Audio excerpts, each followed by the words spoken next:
Hello guys, if your Steam modem suddenly shows a flashing red WAN light and the internet stops working the way it normally should, it can definitely become frustrating, especially when devices suddenly lose connection.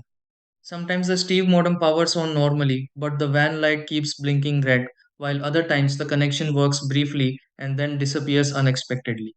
A situation like this can happen because of loose cables, internet signal interruptions, temporary modem glitches, or connection settings that simply need a refresh.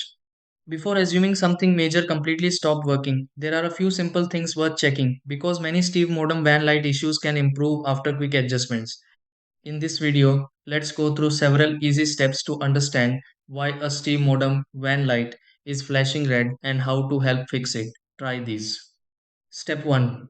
Check cables connected to the Steve modem if the WAN light starts flashing red suddenly. Step 2. Reconnect the internet cable attached to the Steve modem and confirm it stays secure.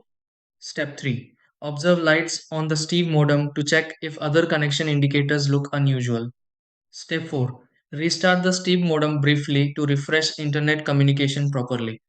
Step 5. Test internet devices connected to the Steve modem after startup finishes completely. Step 6. Recheck the Steve modem and confirm the WAN light returns to normal behavior.